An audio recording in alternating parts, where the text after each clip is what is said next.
Primeira coisa, você acredita que o Império Americano está em decadência? Existe uma decadência, mas ela não é tão grande quanto as pessoas acham que ela é. O Império ainda tem muito poder. Sim, é isso. Porque a gente, quando inclusive falou sobre isso aqui no canal, a gente sempre fala, o Império Americano está em decadência, mas essa decadência, ela não, acordou no dia seguinte e acabou, né? Sim. É um processo histórico, assim como todos os outros países hegemônicos na história, esse processo foi construído um tempo. Mas existe um debate, inclusive, sobre dizer se é uma decadência dos Estados Unidos de fato ou se é mais uma crise do capitalismo. Onde os Estados Unidos está nesse lugar? Porque a gente vê hoje uma disputa de patentes, evidente que os Estados Unidos era hegemônico e hoje vê o surgimento da China nessa disputa de patentes e de hegemonia. Imperialista, né? E a gente vê isso no âmbito ideológico, por mais que os Estados Unidos ainda domine uma espécie de maior domínio no soft power, a China vem crescendo nesse âmbito ideológico também, sobretudo no dito Oriente, no âmbito econômico e etc.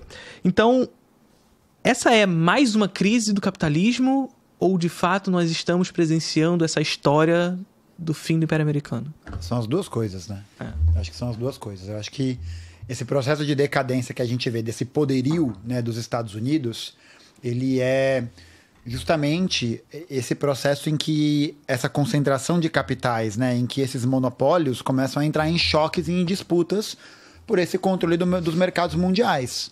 Né? Então eu acho que a gente está vivendo uma época que me lembra, em alguma medida, me lembra, né, como se eu estivesse vivo, mas me lembra, num certo sentido, o período pré-Primeira Guerra Mundial. Sim. Porque o que está acontecendo é uma disputa desses novos circuitos, né, econômicos de hegemonia que estão se colocando ali, né? E aí a gente está falando principalmente de uma hegemonia ligada aos Estados Unidos, né, mas também ligada à União Europeia, também ligada a essa unidade que se construiu com a globalização dos anos 90 e que hoje está representada, está ameaçada, na verdade, por essa nova articulação que está sendo capitaneada pela China, principalmente, né, pelos BRICS e tal, mas acho que principalmente pela China e pelos novos parceiros que estão nessa nova fronteira tecnológica. Né? Então eu acho que essa tentativa dos Estados Unidos de tarifar, de reaver esse espaço e tal, ela é uma leitura correta sobre o problema, sobre o que está acontecendo,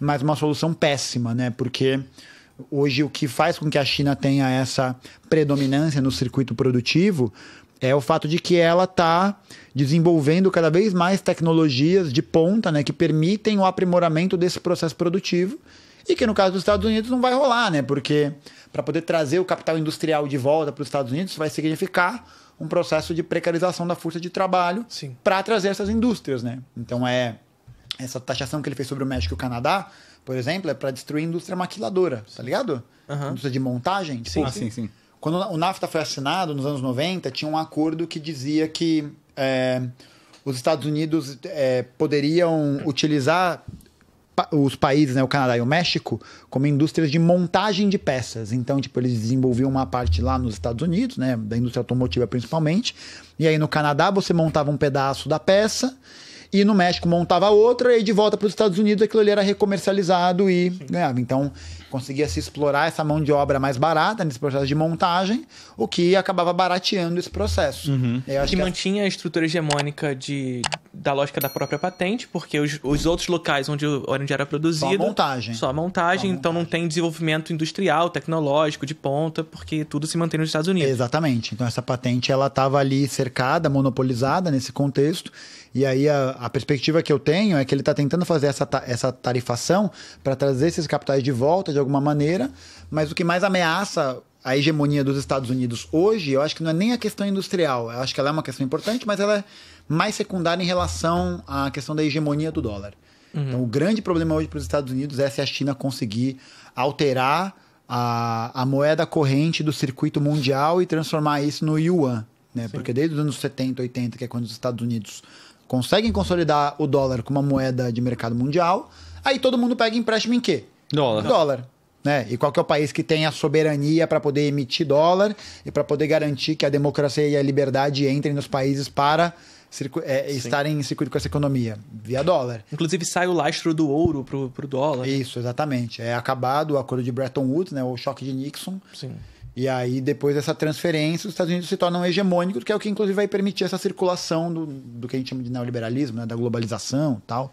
Então, eu acho que a gente está vendo essa decadência, mas ela como esse produto desses novos monopólios que entram em choque um contra o outro. Sim, né? Perfeito.